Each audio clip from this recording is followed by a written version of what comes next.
आज हम बात करने जा रहे हैं डाइंग ब्रीड मूवी के बारे में। उम्मीद करती हूँ आप लोगों को इसकी एक्सप्लेनेशन पसंद आएगी और पसंद आए चैनल को सब्सक्राइब करना, वीडियो को लाइक करना, वीडियो को शेयर करना और वीडियो पे कमेंट करना बिल्कुल भी मत भूलिएगा। दोस्तों, मूवी की स्टार्टिंग में हमें 18वीं सदी का सीन दिखाया जाता है, जहाँ पर हम देखते हैं कि अमेरिका से ऑस्ट्रेलिया कुछ कैदियों को कैद करके ले जाया जा रहा था। इनमें से एक कैदी जिसका नाम एलेक्सेंड्रा पियर्स था, जिसे लोग दी पाई मैन के नाम से भी जानते थे। और वो आदमी जब पुलिस की पकड़ से भाग जाता है तो पुलिस उसे पकड़ने के लिए जंगल में उसको ढूंढ रही होती है और पाई मैन वहाँ से बचकर भागने की कोशिश कर रहा था, लेकिन उसके पास कोई भी रास्ता नहीं था। और उसी दौरान उसके सामने एक पुलिस ऑफिसर आ जाता है जो कि उसे शूट करने की कोशिश कर रहा था, लेकिन गन में गोलियां ना होने की वजह से वो ऐसा नहीं कर पाता। और इस मौके का फायदा उठाकर पाई मैन उसके गले में काट कर उसे बेरहमी से मार देता है। यहाँ पर हम देखते हैं कि वो बचे हुए मांस के टुकड़ों को टाइगर को भी खिलाता है। इसके साथ सीन शिफ्ट होता है और हम मैट नाम की एक लड़की को देखते हैं जो कि अपनी गर्लफ्रेंड नीना को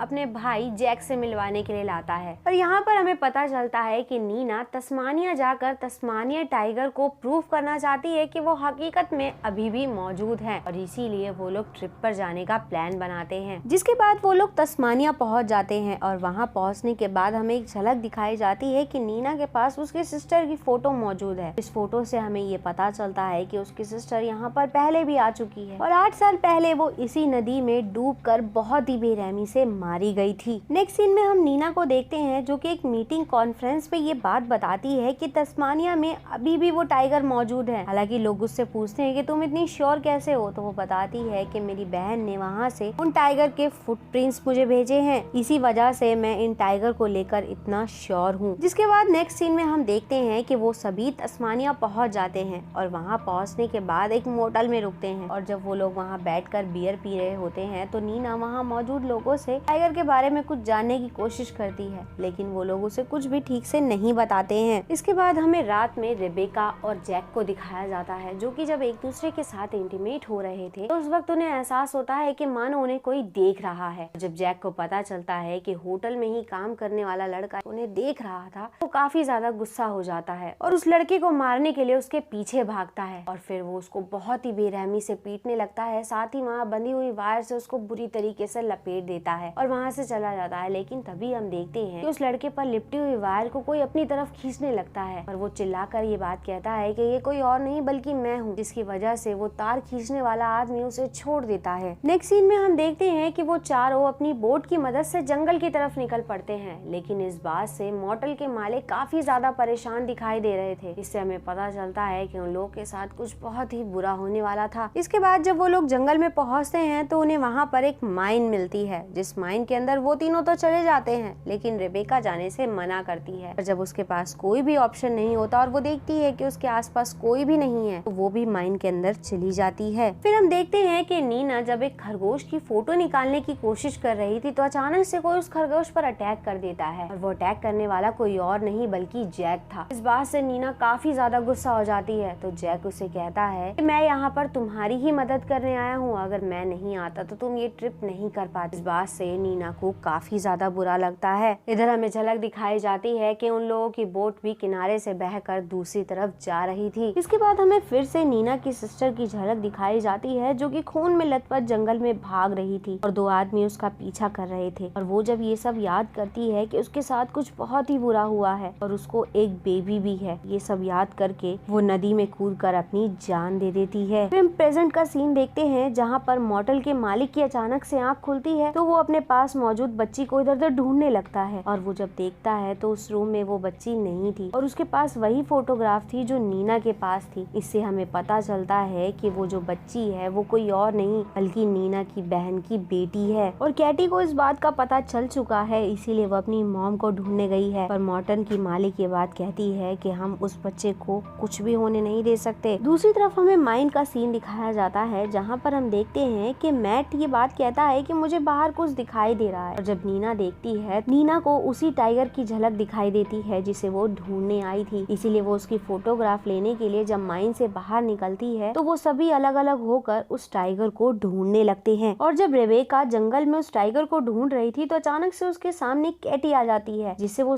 कुछ सवाल जवाब ही कर रही थी कि अचानक से कोई उस पर टॉर्च मारने लगता है और वो कुछ समझ पाती उससे पहले ही वहाँ मौजूद आदमी रेबेका पर अटैक कर देता है और रेबेका जब उससे बचकर वहाँ से भागने की कोशिश कर रही थी तो वो आदमी उसकी गर्दन तोड़ देता है। उसकी गर्दन तोड़ने के बाद वो उसके मांस को नोच नोच कर खाने लगता है। फिर जब वो सभी माइन की तरफ वापस आते हैं तो रेबेका को अपने आसपास ना पाकर काफी परेशान होते हैं, लेकिन तभी उनकी नजर नीना के कपड़ों पर पड़ती है जो कि खून से भीगे हुए थे। ये देखकर वो लोग काफी ज्यादा परेशान हो जाते हैं। इसीलिए जैक रेबेका को आवाजें लगाने लगता है तो नीना कहती है कि मैंने दूसरी तरफ से कुछ आवाजें आती हुई सुनी थी। इसीलिए जैक रेबेका को ढूंढने उस तरफ निकल जाता है। और जब नीना और मैट वापस से माइन में आते हैं तो उन्हें वहाँ पर कैटी दिखाई देती है जो कि अपने हाथ में नीना की बहन की फोटोग्राफ लेकर ये बात कहती है कि ये मम्मा की फोटोग्राफ है। ये सुनकर नीना काफी ज्यादा हैरान हो जाती है और वो लोग उससे कुछ पूछवाते उससे पहले ही वहाँ पर मोटल के मालिक पहुँच जाते हैं जो कि कैटी को वहाँ से ले जाते हैं। और यहाँ पर मैट मोटल के मालिक से जंगल से बाहर निकलने के लिए मदद मांगता है तो वह इस चीज के लिए तैयार हो जाता है। दूसरी तरफ हमें दिखाया जाता है कि जिस कैनिबल ने रेबेका पर अटैक किया था वो रेबेका के शरीर के टुकड़ों को पूरी तरीके से नोच नोच कर खा रहा था। जिसके बाद हम अगली सुबह देखते हैं कि मोटल का मालिक नीना और मैट को लेकर एक माइन के पास पहुँचता है और उन्हें बताता है कि इसके पार जाने के बाद तुम घर जा सकते हो और साथ ही साथ उन्हें ये चीज भी बताता है कि तुम्हें यहाँ से बहुत ही सावधानी से निकलना होगा क्योंकि यहाँ पर कई ट्रैप बिछे होंगे। फिर जब वो दोनों माइन से बाहर निकल रहे थे तो मैट को किसी की झलक दिखाई देती है तो उसे ऐसा लगता है कि बाहर कोई और नहीं बल्कि उसका दोस्त जैक है। इसीलिए वो जल्दी जल्दी माइन से बाहर निकल जाता है। लेकिन उसी वक्त मोटल का मालिक भी माइन के रास्ते से उनके पीछे पीछे रहता है और इस वक्त वो काफी ज्यादा परेशान लग रहा था।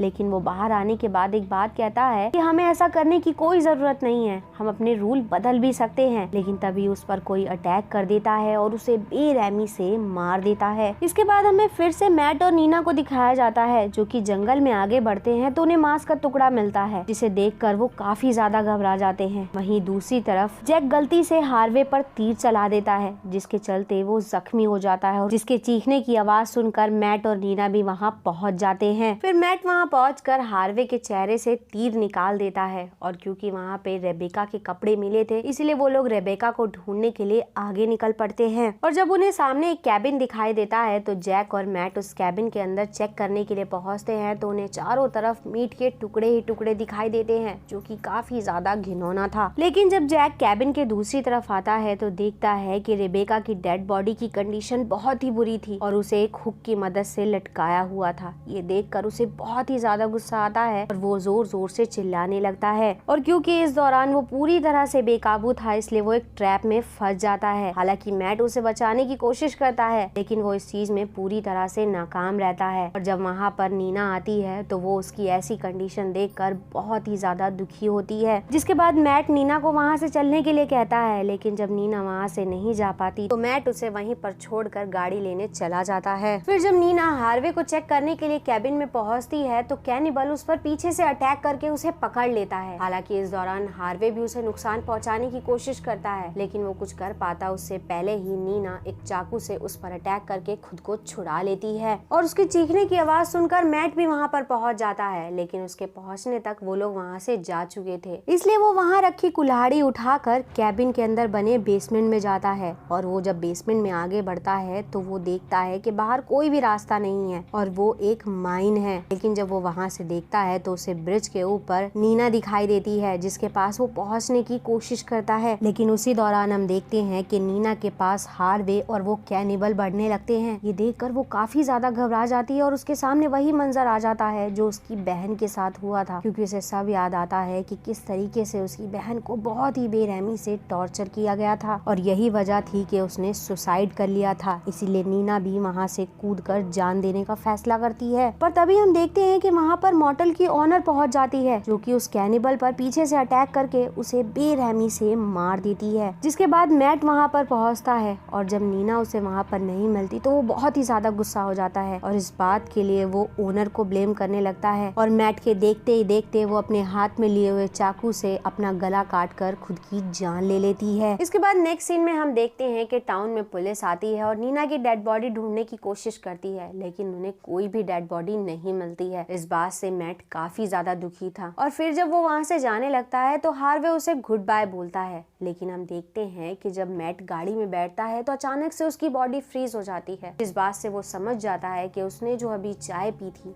उसमें कुछ ऐसा था जिसके चलते उसकी बॉडी फ्रीज हो गई है। इसी मौके का फायदा उठा के हार्वे उसे बंदी बना लेता है और यहाँ पर मैट को पता चलता है कि जो कुछ भी हो रहा था उन सब में हार्वे का भी हाथ था। इस दौरान हम देखते हैं कि नीना अभी तक जिंदा है और उसे उन कैनिबल्स ने ही बंदी बना रखा है और इससे हमें पता चलता है कि नीना का भी इस्तेमाल वो लोग वैसे ही करेंगे जैसे उसकी सिस्टर का किया था। और यहाँ पर हमें दिखाया जाता है कि कैटी भी एक कैनिबल है जो कि मैट पर अटैक कर देती है। इसके बाद हमें पता चलता है कि वो कैनिबल कोई और नहीं बल्कि अलेक्जेंडर ही था, जो कि वहाँ से गायब होने के बाद एक कैनिबल बन चुका था और उसके गायब होने के बाद कम से कम 250 लोग मारे जा चुके हैं, कह सकते हैं गायब हो चुके हैं, जो सभी एक टूरिस्ट थे। और इसी के साथ ये मूवी यहाँ खत्म हो जाती है। दोस्तों उम्मीद करती हूँ आप लोगों को इसके एक्सप्लेनेशन पसंद आई होगी और पसंद आया चैनल को सब्सक्राइब करना, वीडियो को लाइक करना, वीडियो को शेयर करना और वीडियो पे कमेंट करना बिल्कुल भी मत भूलिएगा। And thanks for coming and watching.